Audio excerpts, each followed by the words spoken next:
बिस्मिल्लाहिर्रहमानिर्रहीम। स्टूडेंट्स, आपको हम अपने चैनल लर्निंग फॉर नॉलेज में एक बार फिर खुशामदीद कहते हैं। अब जबकि टेस्ट की तारीख अनाउंस हो गई है और आपका टेस्ट नवंबर में होने जा रहा है, तो उम्मीद है कि आप अब मज़ीद ज़ोर शोर के साथ अपनी तैयारी को और अपनी रिविजन्स को जारी रखेंगे। तो आज इसी सिलसिले की एक और वीडियो जिसमें हम केमिस्ट्री से मुताल्लिक MCQs जो इम्पोर्टेंट हैं, टेस्ट की प्रिपरेशन में ज़रूरी हैं और वो ताल्लुक़ रखते हैं पीरियोडिक टेबल और बॉन्डिंग के सब्जेक्ट से, वो हम आपके सामने पेश करेंगे और उम्मीद है कि आप इसको सीखेंगे। और प्रेजेंटेशन के इस वीडियो के आखिर में हमने इन तमाम क्वेश्चंस की कीज़ भी जो हैं वो आपको देंगे। तो आइए वीडियो की तरफ चलते हैं।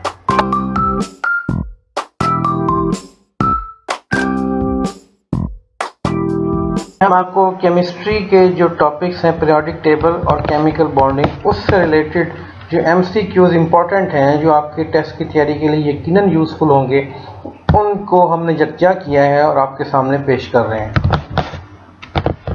तो क्वेश्चन नंबर 1 है, choose the atom that has the biggest atomic radius. तो एटॉमिक रेडियस जो है वो किस तरह से चेंज होते हैं, किस तरह से कम या ज़्यादा होते हैं in the period and in the groups, ये आप बेहतर जानते हैं। तो इसमें हमारे पास जो ऑप्शंस हैं एल्यूमिनियम, क्लोरीन, जर्मेनियम और रुबिडियम।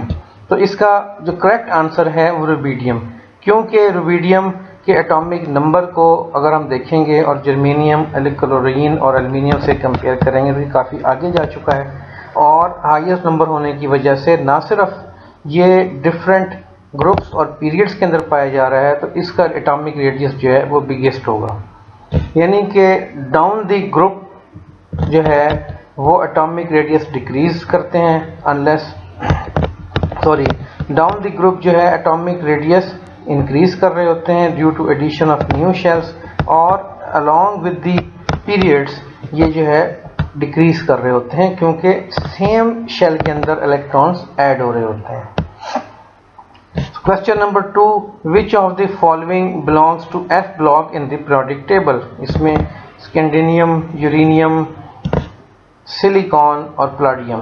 तो इसमें F ब्लॉक जो है उसमें जिसको हम कहते हैं रेयर अर्थ मेटल, उसमें यूरेनियम बी इसका आंसर है।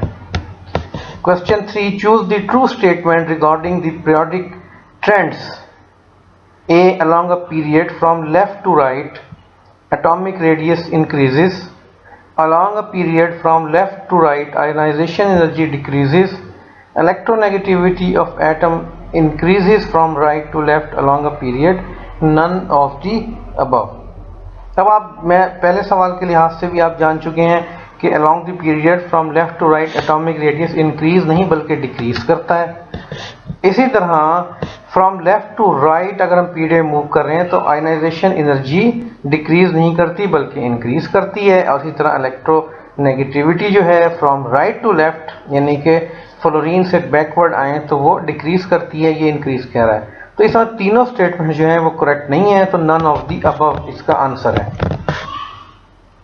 Question number 4, in which of the following pair is the second atom larger than the first atom. ये पेयर बना दिए गए हैं, इसमें ये बताना है कि कौन सा पेयर के अंदर सेकंड एटम जो है वो लार्जर है फर्स्ट से।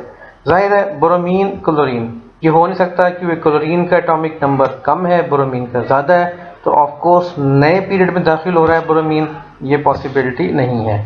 सोडियम, मैग्नीशियम और इसी तरह स्ट्रोंशियम, कैल्शियम और नेक्स्ट है नाइट्रोजन, फास्फोरस। तो ये हमारे सामने आ जाते हैं, तो इनमें हम देखें तो नाइट्रोजन और फास्फोरस जो है ये हमारा करेक्ट आंसर है। D, the highest ionization energy is exhibited by halogens, alkaline earth metal,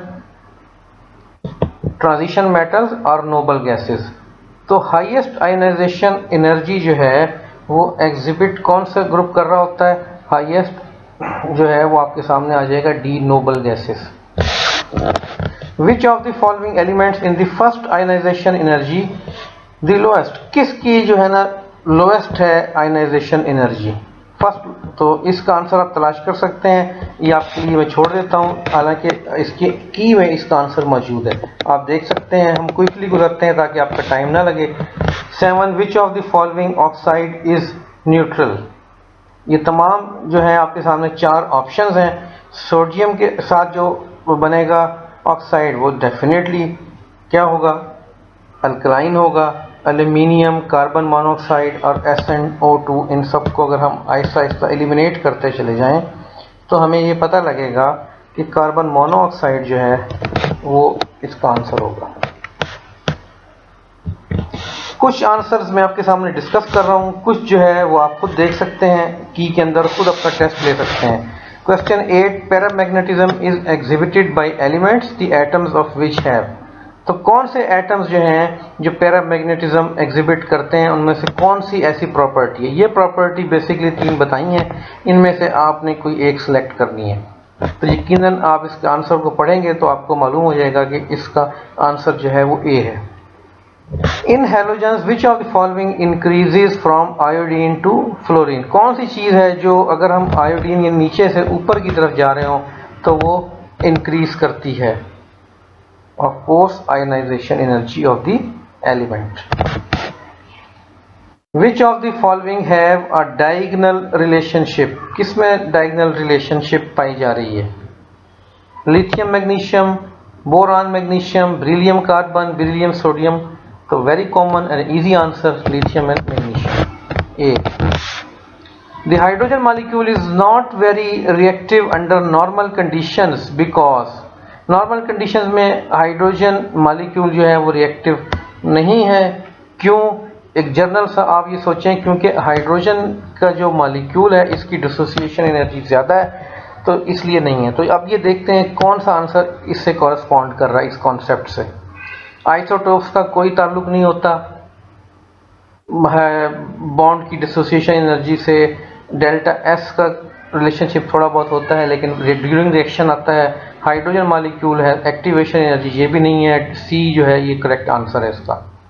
the higher the question number 12, the higher density of water than that of ice is due to.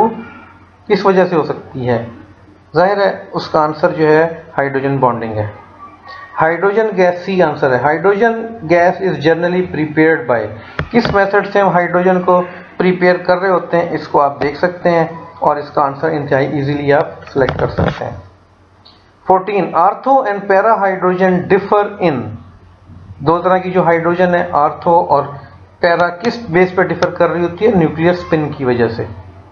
C answer. Hard water is not suitable for washing clothes because. इसमें कौन से ऐसे ions पाए जा रहे होते हैं जिसकी वजह से हार्ड वाटर नहीं होता? It gives a precipitate with soap. इसमें जो कैल्शियम मैग्नीशियम के साल्ट्स पाए जा रहे होते हैं वो प्रेसिपिटेट हो जाते हैं, और जिसकी वजह से अच्छा वो नहीं करता, ये वॉशिंग नहीं करता। Question number 16, hydrogen is obtained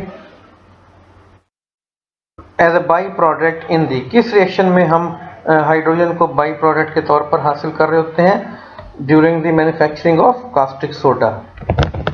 the number of ions in 8.55 gram of aluminium sulphate, जिसका मोलर मास 342.3 है, इज। तो नंबर ऑफ आयंस हम बड़े आराम से निकाल सकते हैं, क्योंकि एक मोल के अंदर जो है 6.02 10⁻23 आयंस होते हैं। तो इसका मोलर मास भी दे दिया। 8.55 का जो हमने फाइंड आउट करना है, इसको हम इंतहाई आज़ादी से उसको 1 के अंदर इसके अंदर 342 के अंदर 6.02 10⁻23 होंगे, तो 1 में 342 को डिवाइड कर देंगे और फिर 8.55 से मल्टीप्लाई करेंगे। वेरी सिंपल है।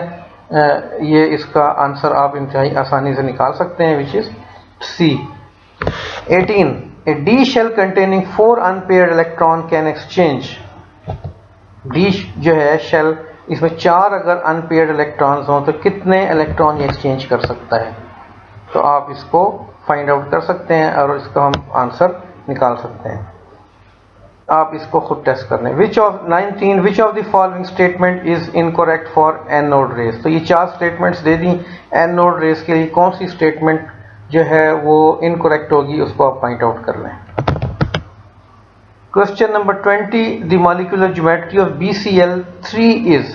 कौन सी ज्योमेट्री बनती है ये 20 के अंदर? क्या लीनियर हो सकती है? नहीं, क्योंकि 3 क्लोराइड B के साथ अटैच हैं, तो इसमें आप देख सकते हैं टेट्राहेड्रल नहीं हो सकती, क्योंकि 4 होने चाहिए उसके लिए, एक सेंट्रल एटम के साथ अटैच। ट्राइगोनल बाइपैरामिडल, कोई चीज़ ऊपर मौजूद नहीं है, तो ये ट्राइगोनल प्लेनर बी इसका आंसर बनेगा। CCl4 मॉलिक्यूल इज, क्या होना चाहिए, एक कार्बन सेंटर में और 4 इसके साथ क्लोरीन है, तो ये टेट्राहेड्रल आंसर इसका आ जाएगा। 22 what is the molecular geometry of SF6। SF6 की आप मॉलिक्यूलर ज्योमेट्री निकाल सकते हैं। क्वेश्चन नंबर 22, तो इसका ऑक्टाहेड्रल आंसर है, आप इसको ड्रा करके भी देख सकते हैं। Which of the following can not act as a Bronsted base. Of course Bronsted acid और बेस की डेफिनेशन में जाएं, ये समझेंगे, आप रिपीट करें तो इसके आंसर को आप इजीली फाइंड आउट कर सकते हैं। विच इज, अगर आप इसका आंसर की बात करेंगे तो इसका आंसर आ जाएगा BF3, जो कि बेस नहीं है, क्योंकि इसमें इलेक्ट्रॉन्स जो है वो डोनेशन करने की सलाहियत नहीं है। विच of the following types of bonds has the least electronegativity difference between the bonding atoms. तो ये 4 ऑप्शन दिए हुए हैं, आप इसको डेफिनेशंस को देख के आंसर फाइंड कर सकते हैं। और आखिरी लास्ट क्वेश्चन है, a transition element forms several binary oxides and the oxide with metal in the highest oxidation state is the most acidic, lowest oxidation state, highest oxidation state is amphoteric और highest oxidation state is basic। जो periodic table में left side पे alkali और alkaline earth metal हैं, ये alkaline होते हैं, ये क्या है, बेसिक हैं, अल्कलीस बना रहे हैं। और जो राइट पे हैं, जिस तरह आपके पास क्लोरीन ग्रुप है, नाइट्रोजन ऑक्सीजन ग्रुप है, तो ये क्या है, एसिडिक हैं। तो दरमियान में जो चीज़ आ गई, ट्रांजिशन एलिमेंट्स जो हैं, इसके बहुत सारे ऑक्साइड जो होते हैं वो एम्फोटेरिक हैं। सी इसका आंसर है। This is the key. ये तमाम जो क्वेश्चंस हैं उनकी हमने की यहाँ समराइज कर दी। आप इससे अपने खुद टेस्ट लेकर उसके बाद इसके आंसर्स को टैली कर सकते हैं और इसी तरह से कंसेप्ट बना सकते हैं। ये एक क्वेश्चंस हैं जिनको आप मदद ले सकते हैं कि इस अंदाज के क्वेश्चन जो हैं वो भी पूछे जा सकते हैं। तो उम्मीद है आपको हमारी वीडियो पसंद आएगी और मज़ीद वीडियोस देखने के लिए हमारे चैनल को आप विज़िट करते रहें और सब्सक्राइब कर लें। तो उम्मीद है कि आप इन टेस्टों की तैयारी को अच्छे तरीके से करेंगे और यकीनन कामयाब होंगे।